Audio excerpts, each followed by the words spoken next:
Lily, Josh is here, and he has been taken into custody at the Canadian border. He's gotten taken into custody? I'm crossing the Peace... I'm crossing the Peace Bridge right now in a 20-minute delay. Oh, okay. Which apparently does not afford me a speedy pass through Nexus. Well, Josh... What's the Peace Bridge? It is the delightful bridge that takes you from Ontario to Buffalo. Wow. I feel like this is like good material for our podcast. Josh gets arrested at the border. Oh, We're yeah. live. Well, so question, Lily, having been someone who has had her passport like invalidated and I can't go to England. Like I can't go to England. And not because you did anything like particularly wrong. You're just a dummy. Well, they put a big X on your passport. But Josh, for real. Should we call Raffi as a special correspondent for being detained at the Canadian border? Raffi and I have been detained at the border many times. I was going to say, in this circle, there's a little bit like too many people who have had border problems. You know what? Your Boy Scout brother over here has not had problems, just so you know. Exactly. I've somehow found a way. Well, if there was a good cold open, were you not at the... Wait, Shai, there was a time in the late 90s where we were driving with someone and they left beer in the trunk while crossing the border. Was there not? Oh, that was not me, but yes, we were going to a Fish concert in 1998, and they took apart everyone's car who was going across the border, and because alcohol was legal for people of our age at the time in Canada, we had left alcohol in the trunk. And it was those goofy, what were they called? They were called like French Canadian tornadoes or something like that. Like they were also like the least manly beers ever. They were like those blue, sparkly... Yeah, it was not... It wasn't like a bunch of like Labatt Blues and Boucle. What are they called? The blonde, the Boreal blondes. Like they were the equivalent of like White Claw.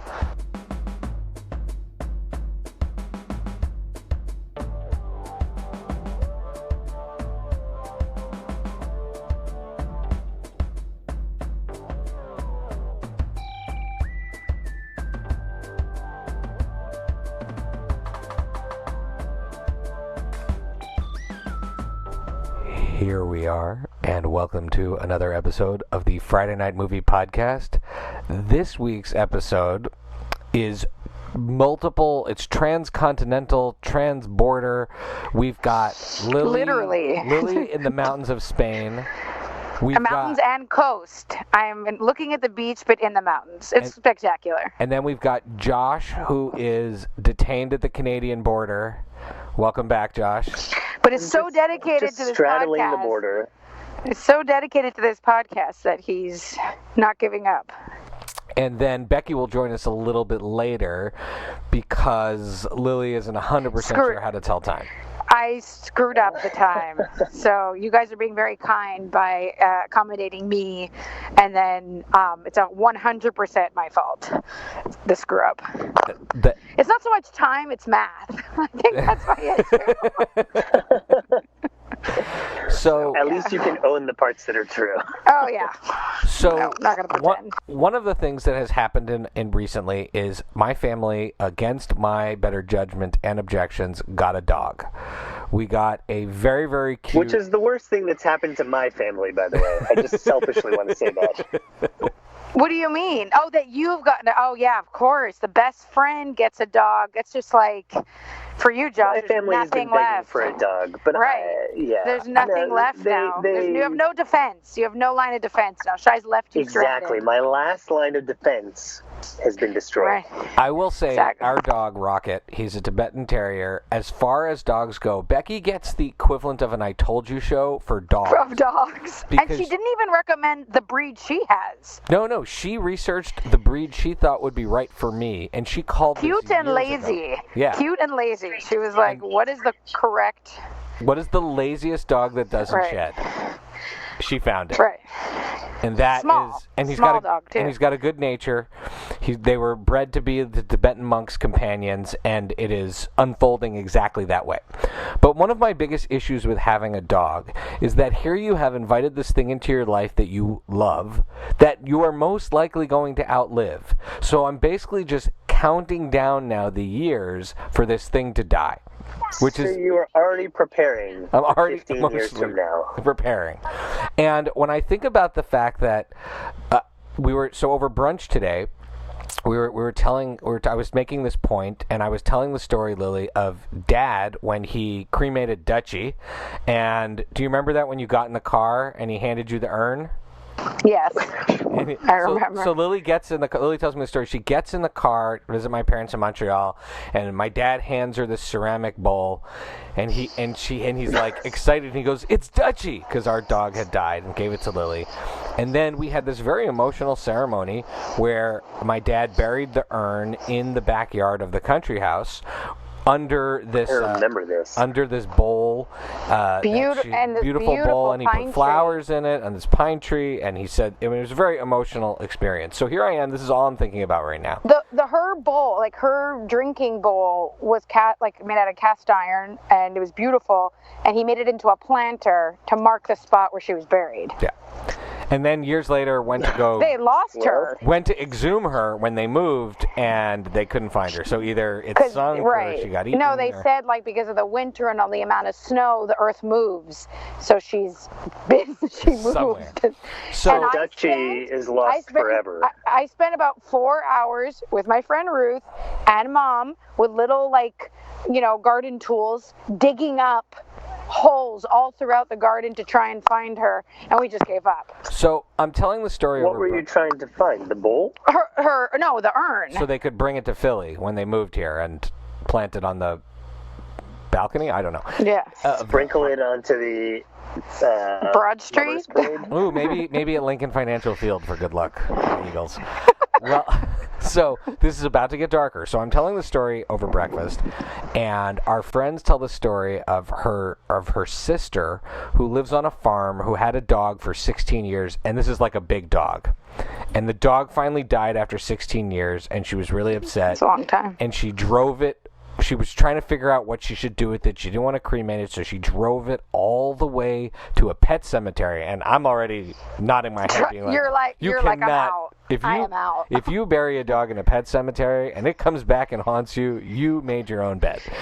So I will never set foot in a pet cemetery because of those movies. So even the pet cemetery person told this lady with the dead dog, "Don't bury your dog here. I wouldn't want my dog in a pet cemetery either." But Get out. But what you can do is you can put it in a Tupperware and put it in your backyard. And because she lives on a farm... But because if a Tupperware that you cremated. No. If you don't want to cremate you preserve the remains? Oh, they give you a gigantic Tupperware? No. She was just saying you get a Tupperware and you put the dog in it, and then you put it in your backyard. And if you move, okay, try. If this is a large dog, how the hell are you getting it into a Tupperware? Hold on a second. So this is where the story goes next. So then they go to Home Depot to get a Tupperware, and they get this huge bin. Okay, I think it's called, at this point, it's a plastic bin. It's not a Tupperware. Put the dog in. Like one of those college bins? And they couldn't, and it just wasn't big enough. And so they kept having to try to, smush it down. So now we're in, a John Wick Part 2. This is the worst story ever. And so as they're telling the story, I'm, turning white but also laughing because I'm trying to make jokes about, what happens next? And they're like, do you want to hear all the different ways in which we tried to seal the bin?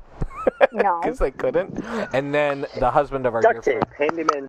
the husband of our friend interjected and changed the subject to something else, and so we never heard the rest of that story. All this to say is that this is now all I'm thinking about. Now he's your best friend because you were just like. So basically, whenever you go into Home Depot from here until Rocket moves on, you're going to be looking for the right size Tupperware. I don't know about that, but I will say we said, well, what's the lesson of this story? Because this story just kept getting darker and darker, and I guess we said, well, get the right size Tupperware for your dog. Because otherwise it's going to be really awkward. And with that, Josh, we love having you. I apologize to anybody. This is really the stuff I'm worrying about now that I have a dog and I love it. This is, Josh, you had a great dog growing up. You had Bear. He was one of the better dogs of people that I knew. And so I'm just remembering Bear for a moment. And We did. My favorite story of the end of Bear, as he got older, he started to have really horrific gas, but nobody knew. And there was one day where we all came over to watch the Giants and the Eagles football game, and Raffy was there, and Mark was there, and a bunch of people were there. And for the entire time, everyone's just super grossed out because we all thought Raffy was just farting horrifically. And why did you after he assume left, it was Raffy if there was a bunch of guys? I think people just thought it was Raffy. And it turned out that it was the dog that had been farting the whole time. My sister turned to me and was like, it's disgusting. We didn't realize it was the dog.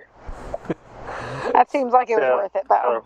So this is good. This is good. I'm glad we've gotten all this stuff out. And speaking of getting things out, one of the things that the great traditions of bringing Josh on the podcast for is Josh's complaints, because we feel like we need to be there for you when there are these things that bother you in pop culture. So, Josh, take it away. Like fetch list. I have a lot of complaints, so I'm going to build off something from you guys. This is a personal complaint. And I can tell you that I've never Googled this, but the world knows me. Like, they must be scraping my photos on Facebook, because, Shai, just as you were served up the breast hammock last week, I am getting nonstop advertisements for manscaping. Oh, yeah, What? yeah. And I get that manscaping ad. What? It's so I'm like, embarrassing. do you guys know that? What are the two of you Googling? Nothing. You But I can guys- tell you that Like, For they the- don't. for You the guys don't listeners get that like don't know ads for me. therapy. What is happening? for like the listeners that don't know me, when I see Shai's children, they spend their time petting my arms. Like that, I'm a hairy guy. But it's not like I'm True. Googling manscaping things, but I get served a lot of ads for manscaping. So Oh, So yeah, and you there's that think what particular you're saying is manscaping- you think that they see pictures of you and you appear hairy, so they're trying to get one step ahead of you and be like, "Oh, we know you're hairy." But I'm not That's hairy. what you're how saying? else would they know this? I'm not hairy, and I get How the else would same they one know for the manscaped.com Yeah, but maybe website. you're just for other reasons. And have you ever seen the commercial where the guys take like a bonsai topiary and they like shape it with the manscaper?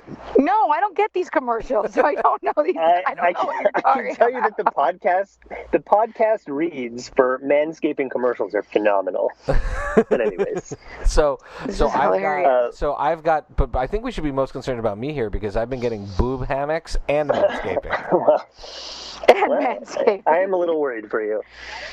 All right, my next complaint is this. So you know, Lily, you may know that your brother and I really enjoy going to used CD and used record stores and sure. scouring. So at what point did it become so ironic and hip that we would like to buy cassette tapes? I'm like in a store the other day, and I'm looking at these two hipsters comb through old cassette tapes. It's not like the sound is better. It's not like there's anything convenient about ripping a cassette tape into an MP3 or whatever. I am annoyed by the irony that cassette tapes are now cool. Cool. Again. The most Right, it's not like convenient. listening to a 45. No, right? it's not like I play a right. record and I hear Agreed. the original sound. And I mean, what good is there for a cassette tape? There is no good. I'll add this: cassette tapes were so low quality. The commercial ones that you'd buy, that my parents wouldn't let us buy them. We were allowed to have CDs. They bought records and they'd record the CDs onto tapes, right? You remember doing that? But we were not allowed to buy the new cassette tapes. I can count the number of those that came into our house, and they were mostly just like I just remember having Michael the Kids Bolt- Incorporated one. and That's Michael it. Bolton singles won at I Bar had Mitzvah Michael Dance Bolton, Contest. Amy Grant. I won Color Me Bad at a social in grade 5. A social. That was about it. Amazing. Social. Do you guys remember socials? Did they call? Do you Oh, think yeah. Americans have those at all? No, those were like, for them, those must have been like school dances or dances. They must have a different name. But ours were We socials. called them socials. And they were in people's basements. So we had a social. Canadian. It So was. Canadian. So that's where I got my first cassette. But so it's just annoying, really. You don't need a cassette tape. Also, do they have a cassette player, or are they just Oh, using them as Did I lose decorations? you guys? Did you lose me? No, we can hear you fine. Yeah. And that's a great point. Maybe they're buying them and they don't even have a way to play them. Right, they're just like putting them on display. Just like, it's cool. Here's a few inches of Guns N' Roses. I lost you guys. Sorry, I'm back. Lily, come in smooth. I can tell when you're on and off the show. Sorry. Just like you were here. Now this is just more editing I have to do. No, just leave Lily, it. do you have a cassette tape? Do you have a cassette tape that you remember? I definitely had like a prayer. Like a single? Cassette. That's a good one. No, like no, sorry. What was the album called? Oh, was that album like a prayer? No. Gosh. Maybe what was that album called?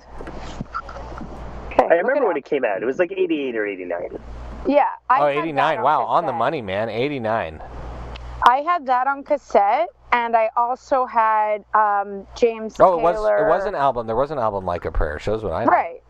Yeah. And the cover was a black cover with her face on it. No, the cover was the one with her jeans. Jeans. Yeah, it's jeans. Isn't her hands in her pockets or something? Yeah. It's like her belly button. Better. Yeah. Please. I know that album. Some the back of my hand. Exactly. I had that and James Taylor. Sweet Baby James. It must have been a mix. That one must not have been an album because it had Only the Good Die Young and Sweet Baby James on it. So you didn't have a tape. You just had a random. No, that one must have been a mix. But I'm just saying, Like a Prayer was definitely an official tape, and that would have been like my all-time. And then I had a tape of I guess a James Taylor mix, and that tape I played till it was destroyed. And what? So those are my two tapes. Do you guys remember making mixtapes? Let's just venture off into this world because I know Josh and I were very much of the mixtape generation. You had to write out the time stamp of every song to calculate that it would fit into 30 or 45 minutes. Oh yeah, absolutely. And so that anybody would ever be able to find a song out of order. It was an art form, making a mix. Oh, yeah. A lost art form. Now, did you have a song that you always put, or a go-to mix song, or one you just remember being so excited to put on a mix? Now this is mixed tapes. On mixed CDs, I would put Cartman singing "Come Sail Away" on all of the mixes I made for Lily. I know. It would always be the same. I think it depends. It depends on whether this was like a mix because I wanted to introduce you to music, or a mix because I wanted to make out with you. There's different purposes to every mix. Sure. I would also say that a lot of my mixes on tapes, like CDs, is different, but the short probably period of time where I had was just a stream of songs that I'd catch off the radio. Oh, so that's what you did. So you're literally just one after the other. One after the other.